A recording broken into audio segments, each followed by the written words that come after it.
What's up, Better Days? It's March 12th. It's time for the garden. The blackberries have already started sprouting out leaves. I trimmed all this back. It was huge last fall. It gets that way every year. Got to trim it back or it'll just take over. These strawberries I'm going to let grow out a little farther into the yard. I've pulled these rocks out to give it more space to grow. They're doing so well here. These two blueberry bushes that I planted here, because this one was doing so well, are doing great. They're already like bursting. And then this thing, I cut some of these limbs off of here. This blueberry bush, some of them were 10 feet tall, and it was just crazy. So I just trimmed it down under the level of the window there.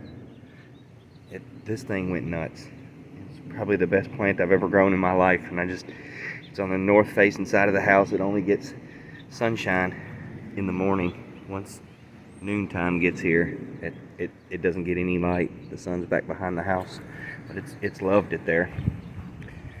This big tree, I told y'all first it was a plum tree, then I decided it was a peach tree. When I bought it, I thought it was a plum tree. That's what it was marked as. It is an Arctic star nectarine.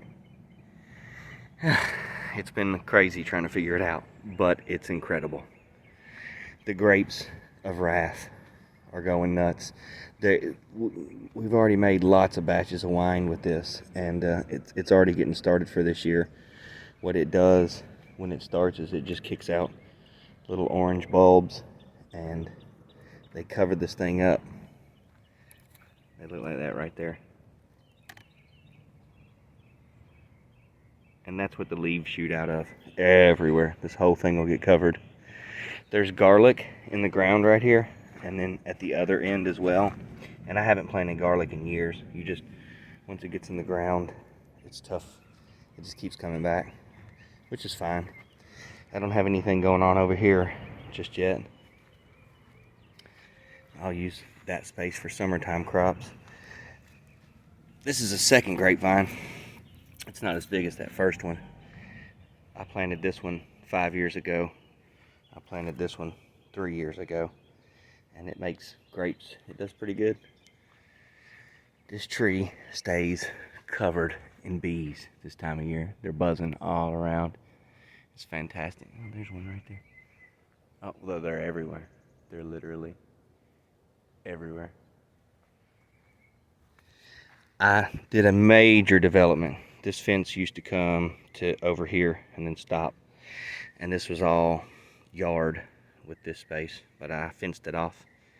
It's not the prettiest fence in the world, but I'm going to turn all this space into garden.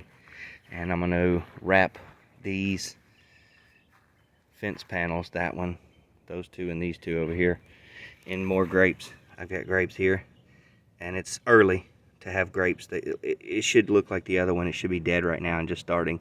So I'll have to cover this anytime it's going to drop below freezing. We'll have to take precautions with that.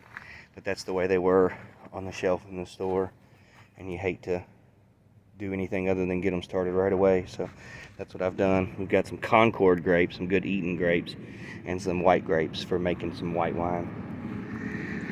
I took a bunch of strawberry plants that I had, and I know for sure what I'm doing with this area. This is all shade in the summertime, so we're going to just cover it with strawberries, the whole entire thing down here.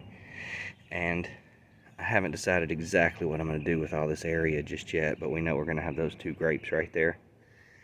Then I've got this neat little walkway here, because this was all garden right here through here. The fence was right there, and that's what we swung out that way to widen all of this and bring it into a true wraparound garden all the way around the outside. I used to have dogs, so they would run in the middle here, and this would keep them out, which was nice.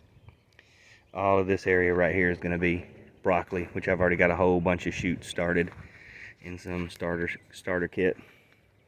All of this is strawberries, but we're not going to let these grow here forever. We're going to just grow them this spring, harvest them, and then move them somewhere else in the yard, and then start summer crops here. It's a nice part about being in Tennessee.